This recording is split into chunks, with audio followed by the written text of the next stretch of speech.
기도하겠습니다. 사랑의 하나님, 은혜를 감사합니다. 저희들을 불러주시고 이끌어주시고 인도하시고 성령으로 역사해 주셔서 저희들의 심령을 감동시켜 주셔서 오늘 거룩한 주님의 날 이 자리에 예배자로 저희들을 참여하게 하심을 감사드립니다. 아버지 하나님의 크신 은혜와 능력이 넘쳐나게 도와주십시고 성령님의 강권적인 은혜 역사가 이 시간 예배 가운데 넘쳐나도록 인도하여 주시옵소서. 아버지하며 세상도 없고 나도 없고 온전히 예수 그리스도만 보이게 도와주십시고 예수 그리스도의 은혜로 말미암아 아버지하며 강권적인 삶의 평강의 천국의 역사가 우리 심령 가운데 넘쳐나게 하여 주시옵소서. 예수님 이름으로 축복하며 기도합나이다. 아멘. 우리 다 진사하시겠습니다. 오직 예수님밖에 없습니다. 다시 한번 하겠습니다. 오직 예수님밖에 없습니다. 아멘. 날씨가 고르지 못한데 또 불구하고 이렇게 예배 자리에 참석하신 우리 성도님들을 진심으로 감사의 말씀을 드리겠습니다. 구원은요, 지식으로 받는 게 아니에요. 구원은 믿음으로 받습니다. 그리고 성경 지식이 필요 없다는 얘기는 아닙니다. 우리가 믿음으로 말미암아 구원받은 자들은요, 성경 지식, 날마다 성경을 읽고 깨닫고 그런 가운데서 성화론적 회개를 하게 되는 거죠. 그러니까 성경 지식은 구원받은 자가 성화의 과정을 위해서 필요한 것이에요. 그러나 아무리 성경의 지식이 많더라도 예수님께서 내 죄를 대속하신 구세주이심을 마음으로 믿고 입술로 신하지 아니하면요, 그렇게 하지 못하면 그는 구원받은 자가 아니다 그 말이죠. 예수님을 믿어야지만 그 믿음으로 구원이 이렇게 되는 것입니다. 다른 거 없습니다. 다른 방법도 없고 다른 방법도 있을 수가 없습니다. 그래서 예수님을 믿음으로 말미암아 그 믿음으로 저희들이 구원을 받았고요. 그러니까 믿음은 구원의 조건이에요. 그 다음에 성경 지식은요, 성화의 도구가 되는 거예요. 그래서 믿음의 조건은, 구원의 조건은 믿음, 성경 지식은 성화의 도구가 되는 것입니다. 자, 로마서 10장 10절 말씀 한번 읽어볼게요. 로마서 10장 10절 말씀.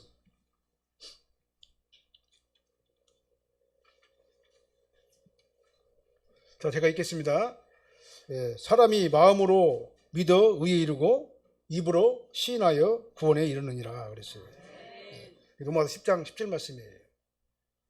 마음은 원어로 어떤 뜻이냐면은 내면의 생각, 그 다음에 감각, 그 다음에 속사람의 중심부, 이런 것이 바로 마음이라는 그 원어의 뜻이 있어요. 그래서 내 마음 깊은 곳에서 우러나오는 그 생각, 우러나오는 나의 정체성, 나의 자아, 그것이 바로 마음이라는 것을 오늘 카르디아라는 단어를 써가지고 쓴 거예요. 그래서 입으로 신한다 이 말은 뭐 말이냐면은 언어로 고백한다 그 말이죠. 언어로 고백한다 그 말이에요. 그래서 마음으로 믿고 입으로 시인하는 행위는요, 마음으로 믿는 믿음이 입술을 통해 가지고 주는 그리스도시요 살아계신 하나님의 아들이십니다, 이걸 갖다 인정하고 동의하고 감사하면서 입술로서 말로서 표현하는 것, 이게 바로 뭐냐면 마음으로 믿고 입으로 신하는 거예요. 아무리 성경을 잘하는 성경 박사라고 하더라도 그것이 지식에 머물러 있으면요, 그럼 구원하고는 아무 상관이 없어요. 세상에는요, 예수 안 믿어도 성경 말씀 잘 아는 사람들 많아요. 역사학자들은 성경을 갖다가, 고고학자들은요, 성경을 갖다가는 연구하는 것이 기본이에요. 예수 안 믿어도 불교에서도 성경 연구합니다. 불교의 아주 고승들, 그런 사람들은요, 성경을 갖다가 연구하고 있어요. 아무리 성경을 잘하는 성경 박사라고 할지라도 거기에 믿음이 없으면 그 사람은 구원을 받을 수가 없는 거예요. 그런데 그들이 성경 지식을 많이 알게 되면요, 예수에 의해 없고 예수의 믿음을 갖다 고백하지 못하는 자가 성경을 지식을 갖다 알게 되면 어떻게 되느냐, 그 지식으로 하나님을 부인하고 성경을 평가하고 그 다음에 믿지 않고 그 다음에 성도들을 어떻게 합니까? 공격을 하는 거예요. 공격의 도구로 사용하는 거예요. 그냥 지식은 있지만 믿음이 없기 때문에 그렇습니다. 예수님 당시도 마찬가지입니다. 당시 바리새인들이 그랬어요. 서기관들이 그랬습니다. 그들은 한마디로 말하면 성경 박사들이에요. 성경을 갖다가 엄청나게 구약 성경을 연구하고 구약 성경에 대해서는 조직적으로 너무나도 잘 아는 사람들이 바로 서기관과 바리새인들이 있었어요. 그런 그들이 성경에서 예언한, 그들이 믿고 그들이 따르던 그 성경에서 예언한 그 선지자들의 예언, 예수 그리스도에 관한 그 예언을 갖다가 그들이 알고 있음에도 불구하고 예수님을 메시아로 믿지 못했어요. 오히려 예수님을 배척했습니다. 그 다음에 박해했어요. 결국 예수님을 십자가에 넘겨주기까지 그들이 그런 도구로 사용되어진 거다. 그 말이에요. 잘못된 도구로 사용되어진 거예요. 그러나요, 오히려 성경 지식은 없어요. 미약합니다. 성경 지식은 그들을 따라갈 수 없었습니다. 그런 이방인들이 먼저 예수님을 그리스도로 믿고 신뢰하고 구원을 받게 된 사실을 성경에서는 볼 수가 있는 거예요. 그래서 구원은요, 지식으로 받는 것이 아니라 구원은 오직 예수 그리스도를 주로 신뢰하는 믿음으로 가게 되는 것입니다. 그래서 믿음은 하나님의 선물이에요. 성령께서 내 안에 오셔가지고 감동하시고 믿음을 주시하지만이 내가 예수님을 구주로 믿고 고백할 수가 있는 거예요. 오늘 본 말씀 보면은요, 하나님께서는 마태복음을 통해 가지고 우리에게 말씀하셨어요. 예수님의 족보를 말씀하셨습니다. 첫째, 예수님의 정체성에 대해서 쭉 말씀하시는 거예요. 예수님의 족보를 말씀하시고, 그 다음에 예수님께서 성경의 예언대로 아브라함의 후손이고 다윗의 계보로서 이새의 아들인 다윗의 씨로 해가지고 우리의 영원한 왕으로 이 땅에 오시는 메시아라는 사실을 오늘 성경은 우리에게 증명을 하고 있는 거예요. 그리고 그 예수님께서는 처녀 마리아의 몸을 통해 가지고 성령으로 잉태하시고 아담의 후손이 아니라 여자의 후손으로 오셨다는 사실을 분명하고 명확하게 오늘 본문을 통해 가지고 말씀해 주셔요. 이 역사적인 사실이 마음으로 믿어지고 입으로 신뢰하는 그러한 성도가 가장 복된 자고 구원받은 성도라는 사실을 우리는 믿어야 되는 거예요. 오늘 본 말씀을 중심으로 해가지고 예수님의 탄생에 대해서 말씀이 선포될 때 저와 여러분들 많은 은혜 받으시기를 예수님으로 축원합니다. 예수님은 첫째요, 오늘 본문에 보니까 성령으로 잉태하셨어요. 18절 말씀 한번 읽어볼게요. 18절이요. 저 우회를 해가지고 18절 같이 읽어보게요. 예수 그리스도의 나심은 이러하니라. 그의 어머니 마리아가 요셉과 약혼하고 동거하기 전에 성령으로 잉태된 것이 나타났더니. 아멘. 예수 그리스도의 나심은 이러하니라. 이 말이 뭔 말이냐면요, 예수 그리스도께서 다음과 같은 방법으로 탄생하셨느니라, 그 말이에요. 마태복음은 예수님께서 이 땅에 성육신하신 그 경로를 분명하게 우리에게 밝히 말씀하고 있어요. 예수님의 어머니는 마리아입니다. 그런데 마리아는 현재 상태가 요셉과 약혼한 사이지만 동거하지는 않은 상태였어요. 이 약혼했다는 말은 무슨 말이냐면은 정오 결혼하기로 서약이 되어졌다, 그 말이에요. 예수님 당했을 때는요, 근데 약혼을 하게 되면은요, 결혼할 때까지 같이 살진 않지만 법률적으로는 결혼한 것과 똑같은 부부의 효력을 가지고 있었어요. 법적으로 부부예요. 그러니까요. 결혼식을 하지 않았지만은 약혼은 결혼한 부부의 관계로 법이 그렇게 인정을 하고 있어요. 이거 유대법이요. 그래서 오늘 본문은 예수님의 잉태 전에 이미 마리아와 요셉은 법적으로 부부예요. 부부지만은 결혼하기 전이기 때문에 동거는 하지 않았습니다. 그래서 그 상태에서 마리아가 성령으로 잉태됐다는 사실을 오늘 본문은 말씀하고 있는 거예요. 그렇다면 왜 하필이면은 결혼한 부부해야 되는 것인가? 마리아가 왜 결혼을 해야 되는 것인가? 결혼한 부부인데 어떻게 해서 결혼한 부부한테서 성령으로 잉태를 하게 해가지고 동정녀 탄생을 해야 되는 것인가? 우리 한번 생각을 해봐야 되잖아요. 사실은 마리아가 결혼하지 않고 결혼 전에 하나님께서 그를 딱 불러가지고 너는 성령으로 잉태했어라고 말하면은 그것이 더 깨끗하게 보이잖아요. 우리 인간적으로 생각할 적에. 근데 하나님께서는 그렇게 하지 않았어요. 결혼한 부부, 요셉의 아내인 마리아가 같이 살기 전에 약혼을 했지만 성령으로 잉태해가지고 예수 그리스도가 이 땅에 오시다, 그 말이죠. 우리를 이걸 갖다 돕기 위해서 성경 말씀 한번 읽어볼게요. 사무엘하 7장 16절 한번 읽어볼게요. 내 집과 내 나라가 내 앞에서 영원히 보존되고 내 왕위가 영원히 견고하리라 하셨다. 내 집과 되면 다윗의 집을 말하는 겁니다. 다윗의 왕조가 영원한 다윗의 왕조에서 영원 죽지 아니하는 영원한 왕이 나타날 것이다 이렇게 말씀하신 거예요. 하나님께서는 다윗 왕에게 다윗의 왕조가 영원히 보존될 것이고 영원히 경고하게 될 것이다 말씀을 했어요. 그런데 성경 역사를 보면 어떻게 됩니까? 다윗 왕조는요 망했어요. 사실은요. 그렇잖아요. 모든 왕들은요 영원하지가 않아요. 이 세상의 모든 왕들은요 다윗 왕조도 마찬가지지만은 영원하지 않습니다. 많아봤자 30년, 더 많아봤자 50년. 왕들이 그렇다 그 말이에요. 그러다 어떻게 했습니까? 왕들도 다 죽었어요. 왕들이 영원히 산 왕이 하나도 없어요. 그리고 이스라엘을 어떻게 했습니까? 통일 왕국이 되자마자 어떻게 했어요? 두 나라로 갈라져 버렸잖아요. 북이스라엘과 남유다로 갈라져 버렸잖아요. 분단의 역사가 있잖아요. 근데 그 분단된 이스라엘마저도 어떻게 했습니까? 북이스라엘은 아수르에 의해서 망하게 되고 남유다는 바벨론에 의해서 망하게 됐잖아요. 그리고 어떻게 했습니까? 예루살렘 성전도 파괴가 되어버렸잖아요.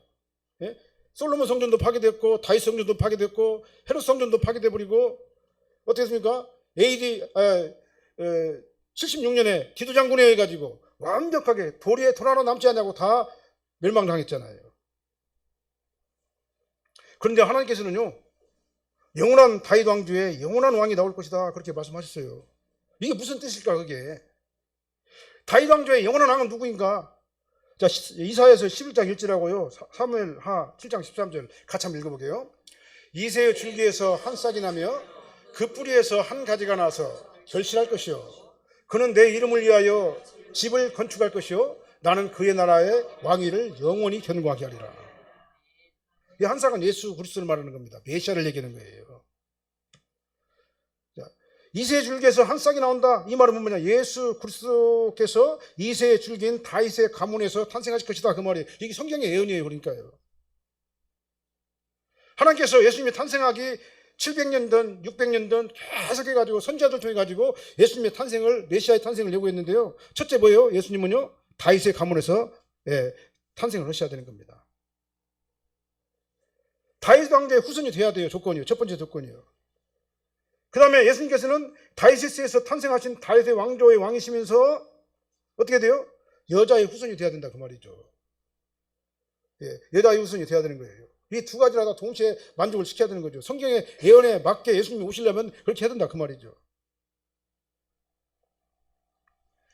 세상의 모든 왕은 다 죽었지만 예수님께서는 영원하시고 그 다음에 영적 이스라엘 교회와 성도들은요 영원합니다. 영원한 그 왕인 거예요. 예수님께서요. 창세기 3장 15절 하고요 그 다음에 이사야서 7장 14절 다시 한번 읽어보게요. 내가 너로 여자와 원수가 되게 하고 내 후손도 여자의 후손과 원수가 되게 하리니 그러므로 주께서 친히 징조를 너에게 주실 것이라. 보라 처녀가 잉태하여 아들을 낳을 것이요 그 이름을 임마누엘이라 하리라. 자, 이사야 선지자 창세기 성경 예언에 쭉 나오죠. 예수님은 다윗 왕조의 영원한 왕으로 오실 뿐만 아니라 동시에 여자의 후손으로 처녀의 몸에서 잉태를 해야 된다 그 말이에요. 그래서 법적인 부부로서 다윗 왕조의 가문이지만 마리아는요 요셉이 다윗 왕조의 가문이잖아요. 법적인 부모로서 다윗 왕조의 가문이지만 동거하기 전에 처녀의 몸을 통해 가지고 성령으로 잉태하심으로 인해 가지고 이 두 가지 성경의 예언을 동시에 완성하신 거다 그 말, 이루신 거다 그 말이에요. 이렇게 예수님의 탄생은요 선지자들에 의해 가지고 계속해서 예언되어 왔어요. 그 다음에 성경의 예언대로 예수님께서는 정확하게 하나님께서 원하시는 그 역사 시점에 정확하게 이 땅에 오셔가지고 구속의 약을 완성하신 거예요. 만약에요 예수님의 탄생 예언이 구약의 예언과 다르거나 조금이라도 오차가 있거나 다르다면은 예수님은요 하나님의 뜻대로 오신 메시아가 아니죠. 예수님의 정체성을 갖다 우리 인정할 수가 없죠. 그렇게 되면은요. 근데 예수님께서는 구약에 계속 해가지고 하나님께서 구약 선지자를 통해 가지고 이 땅에 메시아가 올 것인데 메시아는 이런 방법으로 오실 것이다라고 예언한 그대로 예수님께서 이 땅에 오셨다 그 말이에요. 예수님 안에 들어온 우리는요 이 영원한 다윗 왕조의 영원한 왕이신 예수님과 함께 한 상처가 됐어요. 예수님을 통해 가지고 이건 참으로 큰 기적이고 축복이 아닐 수가 없는 겁니다. 저와 여러분들을 여기까지 인도하시고 예수님과 함께 한 상처가 되게 하신 하나님을 찬양하시기를 예수님으로 축원합니다. 저희도 예수 믿고 구원받은 것은 기적이에요. 예, 다른 말로 설명할 수가 없어요. 기적이에요, 기적. 기적 가운데서 기적인 거예요. 우리가 주는 그리스도시요 살아계신 하나님의 아들이심이 믿어진다는 것 사실 이건 기적이다 그 말인 것입니다. 하나님께서 우리에게 믿음을 선물로 주셨기 때문에 가능한 것이었다 그 말이에요. 그다음 두 번째로는요, 예수님께서 오신 목적이 뭡니까? 우리를 죄에서 구원하시려고 이 땅에 오셨어요. 독생자로 오셨어요. 21절 말씀 한번 읽어보게요. 아들을 낳으리니 이름을 예수라 하라. 이는 그가 자기 백성을 그들의 죄에서 구원할 자이심이라 하니라. 예수님께서는 우리의 구원자로 오셨어요. 자, 19절 말씀 보면은 마리아가 잉태된 것을 알았죠, 요셉이요. 그래서 어떻게 했습니까? 그 사실을 어떻게 하면 가만히 끊고 차있어. 드러내지 아니하고 조용히 끝내려고 마음을 먹었어요, 요셉이요. 그래서 요셉이 이렇게 파혼을 생각을 하고 있었습니다. 그러나 마리아를 갖다가 어떻게 악한 방법으로 하지 않냐고 그냥 조용히 끝내려고 파혼을 생각하고 있을 적에 천사가 꿈속에서 나타났어요. 그래서 요셉에게 강하게 하나님의 말씀을 전달했어요. 20절 말씀 보면 그러잖아요. 다윗의 자손 요셉아, 내 아내 마리아 데려오기를 무서워하지 말라. 결혼을 포기하지 말라 그 말이에요. 그에게 잉태된 자는 성령으로 된 것이라. 마리아는 부정한 짓으로 잉태된 것이 아니다. 부정한 방법으로 부정한 짓을 해가지고 잉태된 것이 아니라 하나님께서 마리아를 통해 가지고 큰 일을 이루시려고 성령께서 하신 일이다라고 정확하게 요셉에게 이렇게 말한 거예요. 이전에도 마리아에게 똑같은 말을 했잖아요. 근데 지금 현재 요셉에게도 똑같은 말을 지금 하고 있는 거예요. 하나님께서는 요셉이 마리아 임신에 대해 가지고 오해하지 말라고 말씀하시는 겁니다. 하나님께서 직접 천사를 보내가지고 이렇게 직접 요셉에게 이렇게 말씀하신 거예요. 너 오해하지 마.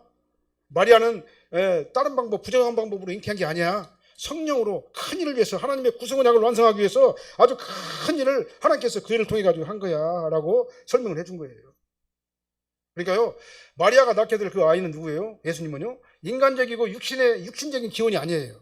영적이고 신적인 기원으로 이 땅에 육신을 입고 완전한 희생제물로 이 땅에 오신 것이다 그 말이죠. 하나님께서 만민의 죄를 대속하기 위해서 마리아를 구성원하게 도구로 삼으셨다 그 말입니다. 구체적으로 말하면은. 그래서 하나님께서는 마리아와 요셉에게요, 거부할 수 없는 강력한 은혜를 베푸시고 불강력적인 은혜로서 순종할 수밖에 없도록 그들을 갖다 만들어주신 거예요. 그래서 믿음은 선물인 겁니다. 내가 예수님의 주로 믿어지는 것은요, 내 인간의 이성으로 믿어지는 게 아니에요. 하나님께서 나에게 믿음을 주셨기 때문에 그 믿음으로 내가 믿으니까 나가 의로운 사람이 된 거예요. 이것이 바로 불강력적인 하나님의 은혜인 겁니다. 그래서 마리아는 뭐라고 말했습니까? 성령께서 강하게 드라이브를 하니까요, 이 계집종이 하나님의 뜻에 순종하겠나이다. 현실적으로 이해할 수 없는 순종을 마리아가 한 거예요. 생각해봐요. 마리아가 현실적으로 이해할 수 있는 그런 상황인가? 오늘 남편 요셉도 마찬가지입니다. 주의 천사가 말하니까 어떻게 했습니까? 마리아를 아내로 받아들였어요. 24절 보니까요. 그 다음 천사의 말을 듣고 마리아는 어떻게 합니까? 적극적으로 마리아를 갖다 도와준 거예요. 이 일을 누가 했습니까? 성령께서 하셨어요. 성령께서 그렇게 되도록 역사하셨어요. 이 모든 일을 하나님께서 섭리하신 것이다 그 말이죠. 천사는 뭐라고 했습니까? 아들을 낳으리니 그 이름을 예수라라. 하나님께서는 이 천사를 통해 가지고 그 아들의 이름까지 지어줬어요. 이게 사적 명칭이라고 그래요, 신학적으로. 예수라는 이름은 사적 명칭, 호적에 등재된 이름이다 그 말입니다. 근데 그 예수라는 이름의 뜻은 뭐냐면요, 그가 자기 백성을 그들의 죄에서 구원할 자이심이라. 아멘. 자기 백성은 누구예요? 하나님께서 선택하신 백성이란 말이죠. 예수 안으로 들어간 자를 얘기하는 거죠.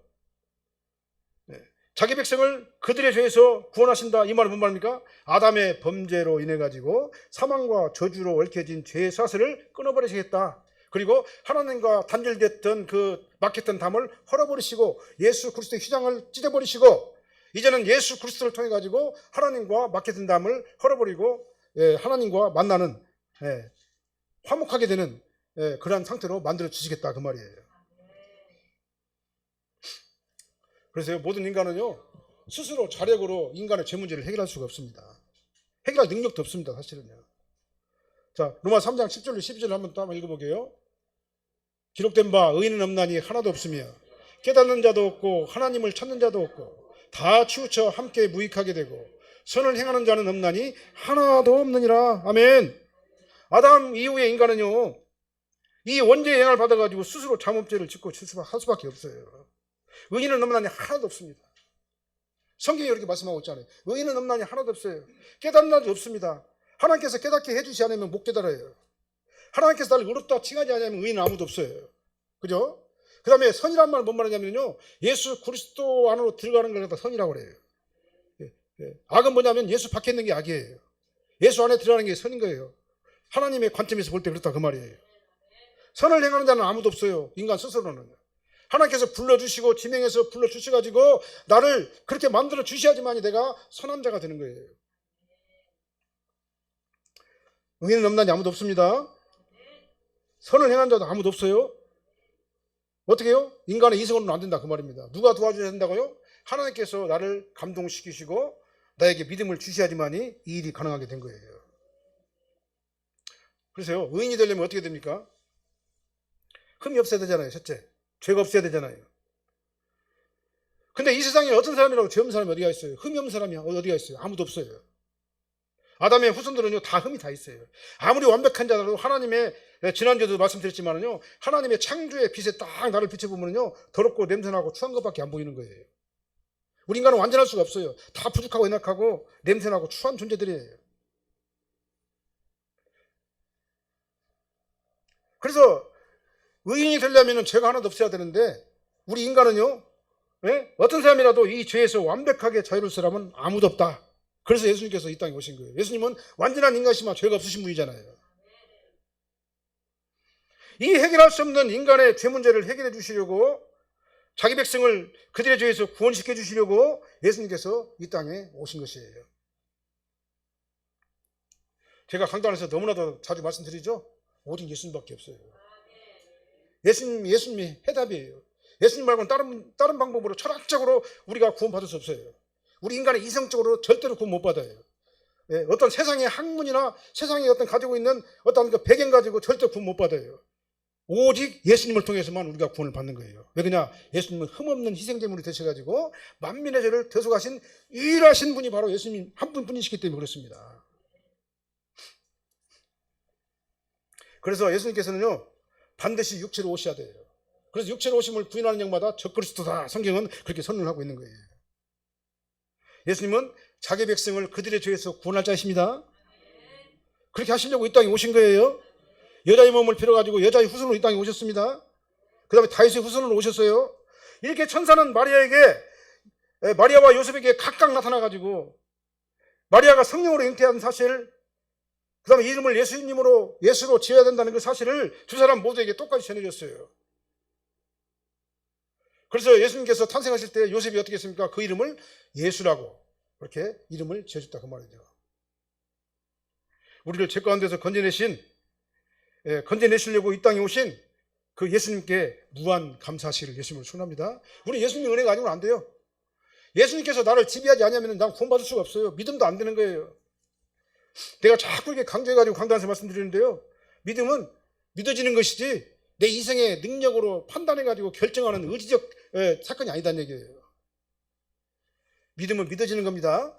그 믿어지는 믿음을 통해 가지고 우리가 성경을 연구하고 성경을 바라보고 읽고 하게 되면요, 그 믿음이 어떻게 돼요? 더욱더 자라나게 되는 거예요. 믿음은 믿어지는 거예요. 그 다음 세 번째로요, 예수님은 우리와 함께 계시는 임마누엘 하나님이시에요. 20절로 23절이죠. 23절만 한번 읽어볼까요? 보라, 처녀가 잉태하여 아들을 낳을 것이요 그의 이름은 임마누엘이라 하리라 하셨으니 그 일을 번역한 뒤에 하나님이 우리와 함께 계시다 함이라. 오늘 본문에 이 말씀이 인용된 말이죠. 이사야 선지자가 700년 전에, 예수님 탄생하기 700년 전에 예언한 그 예언의 말씀을 인용해가지고 오늘 말씀하신 거예요. 그 이름이 바로 뭐냐면 임마누엘이에요. 그 뜻은 하나님이 우리와 함께 계시다라는 뜻이에요. 예수님께서는 자기 백성을 구원하시는 구원자로 이 땅에 오셨을 뿐만 아니라 구원한 백성들과 영원히 함께 하시기 위해서 이 땅에 오신 거예요. 그래서 예수님은 임마누엘이에요. 예수님께서 우리와 함께 하신다. 이 말은 뭔 말이에요? 임마누엘이라 그 말 뭔 말이에요? 성자 하나님께서 우리와 함께 하신다 그 말이에요. 그래서 하나님이 우리와 함께 하시는 것, 그게 바로 임마누엘이에요. 근데 하나님께서는 이제 육신으로 이 땅에 오셔가지고 우리와 영원히 함께 계시는 거예요. 요한복음 1장 1절하고 1장 14절 한번 읽어보게요. 태초에 말씀이 계시니라. 이 말씀이 하나님과 함께 계셨으니 이 말씀은 곧 하나님이시라. 말씀이 육신이 되어 우리 가운데 거하심에 우리가 그의 영광을 보니 아버지의 독생자의 영광이 그 은혜와 진리가 충만하더라. 태초에 말씀이 계셨어요. 근데 그 말씀이 뭐냐면 하나님이세요. 그 말씀이 하나님과 함께 계신 분이 누구예요? 예수님이세요. 그 말씀이 육신이 돼가지고 우리 가운데 거하신 분이 누구십니까? 성자 하나님이세요. 예수님이세요.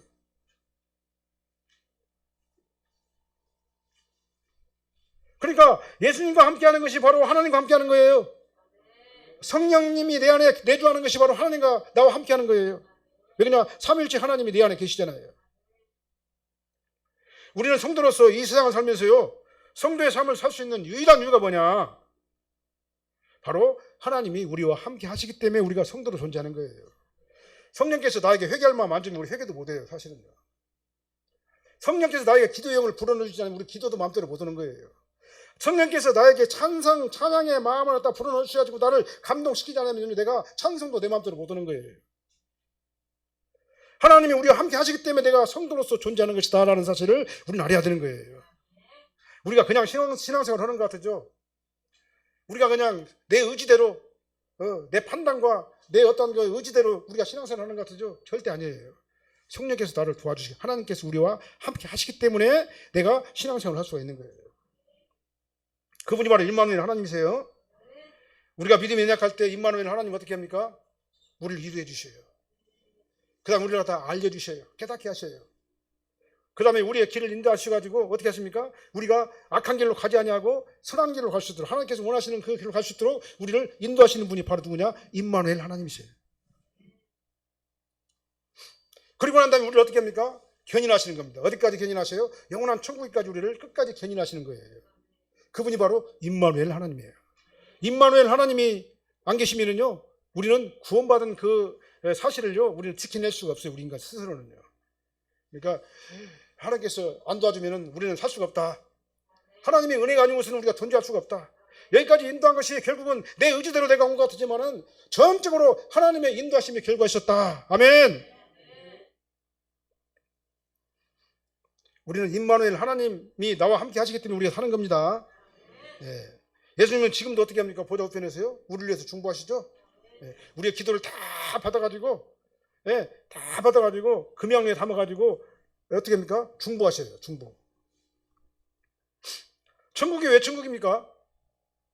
하나님이 거기 계시기 때문에 천국이에요. 임마누엘 하나님께서 함께 하시면은 그것이 바로 천국인 거예요. 천국이기 때문에 하나님이 계시는 것이 아니라, 예, 거기에 하나님이 계시기 때문에 거기가 천국인 거예요. 우리가 언제 어느 곳에 어떤 형편에 처해 있든지 간에 임마누엘 하나님이 나와 함께 하시면 거기가 바로 천국인 거예요. 그거 바로 형통한 자예요. 요셉의 형통이 이루어지게 되는 겁니다. 하나님께서 함께 하시면은요. 성경에 보면 뭐라고 할까? 하나님께서 요셉과 함께 하시니 그가 있는 곳이 형통하였더라. 아멘. 가는 곳마다 성경 말씀 보면은요, 상세히 보면은요, 하나님이 요셉과 함께 하심으로 그 집안이 형통하였더라. 하나님께서 요셉과 함께 하심으로 그 옥중의 모든 것들이 형통하였더라. 하나님이 함께 하시면 형통한 겁니다. 그러니까 이 천국이라는 것은 어디가 천국이냐면요, 하나님이 함께 계시는 곳이 천국이에요. 그가 바로 천국을 누리는 자고 형통한 자가 되는 거예요. 그래서 우리는요, 신앙의 신 임마누엘 예수님만으로 쏙 들어가야 돼요. 예수님이 나를 지배를 해야 됩니다. 예수의 영이 나를 지배를 해야 돼요. 왜냐하면 거기가 바로 천국이기 때문에 그렇습니다. 우리는 이 땅에 살면서 천국을 누리며 살아야 되는 겁니다. 그래서 영원한 천국에 들어가야 되는 거예요. 이 땅에서 임마누엘 하나님이신 예수님이 없이 살면서 이 땅에서 내 안에 심령의 천국을 누리지도 못하며 살면서 어떻게 영원한 천국에 들어갈 수 있다라고 자부할 수가 있어요? 우선 내 안에 심령 천국을 회복하시길 바랍니다. 그래서 내 안에 하나님의 천국이 나를 갖다 지배하게 되고 우리가 천국을 누리게 되고 절대 평강이 나를 지배하게 되고 그리고 영원한 나라에서 영원한 평강을 저와 여러분들이 누리며 살아야 될 줄로 믿습니다. 그러면요, 천국이 나를 지배하게 되면요, 어떤 환경에서도 평강이 와요. 감사해요. 기뻐요. 즐거워요. 예. 하나님께서는 말씀하시잖아요. 항상 기뻐하라. 쉬지 말고 기도하라. 범사에 감사하라. 이것이 바로 하나님의 뜻이라고 말씀하시잖아요. 어떻게 할 적에요? 내 안에 하나님의 절대 평강의 달을 확 지배하게 될 적에 현실적으로 보면 절대 아닌데 그러나 내 마음은 하나님의 평강으로 가득하게 된 거예요. 그게 바로 천국인 줄 믿습니다. 천국은 하나님의 계시기 때문에 천국이에요. 그렇죠? 하나님의 계시 천국이에요.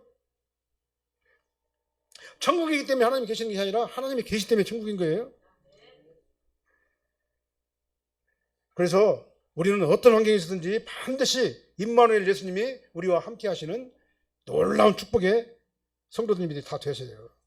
어떤 사람들이 임마누엘 하나님의 축복을 받는 사람들입니까? 성령의 부르심을 받고 거듭나가지고 구원받은 성도가 임마누엘의 축복을 받는 거예요. 우리는 알게 모르게 우리는 느끼지 못하지만 저와 여러분들과 함께 항상 함께 계셔요. 하나님께서요. 그게 바로 임마누엘 하나님이세요. 이 은혜가 우리 모두에게 영원토록 함께 하시기를 예수님으로 축원합니다. 자, 결론의 말씀 드리겠습니다. 오늘은 예수님의 탄생에 대해서 말씀을 드렸습니다. 예수님은 성령으로 잉태하셨어요.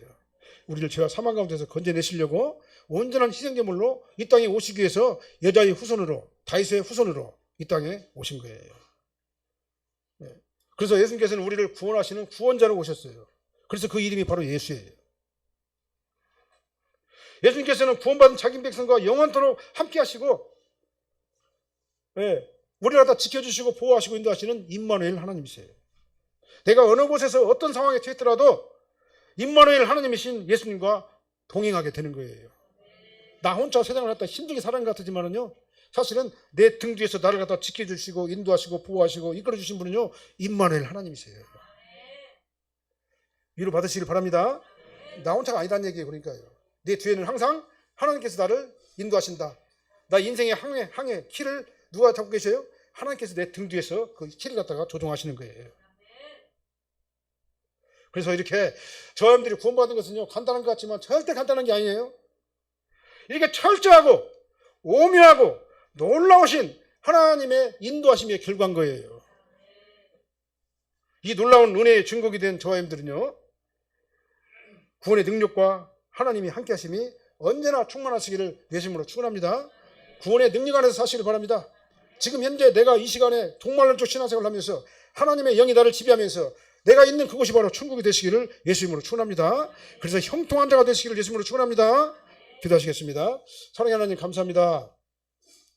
예수님께서는 성령으로 잉태하셔서 성경의 예언대로 다윗의 후손으로 여자의 후손으로 다윗의 가문에서 구속 언약을 완성하실 온전한 희생제물로 이 땅에 오신 사실을 다시 한번 깨닫고 감사를 드립니다. 예수님은 우리의 구원자이시며 우리와 영원히 함께 하시는 아버지 하나님의 사랑의 하나님이신 것을 다시 한번 깨닫고 감사를 드립니다. 이제 전적으로 나는 예수님 안으로 쏙 들어가게 도와주십시고 예수님의 계보 안으로 들어왔사오니 이제 하나님의 이루하심과 하나님의 역사하심과 하나님의 인도하심이 우리의 삶을 지배하게 하여 주시옵시며 성령님의 강권적인 은혜 역사가 우리 삶 가운데 넘쳐나게 하여 주시옵소서. 내가 가는 그곳이 천국이 되게 도와주십시고 아버지 하나님께서 임재하여 주시옵시며 아버지 하나님의 크신 은혜와 인도하심의 역사가 넘쳐나게 하여 주시옵소서. 예수님 이름으로 축복하며 기도합나이다. 아멘.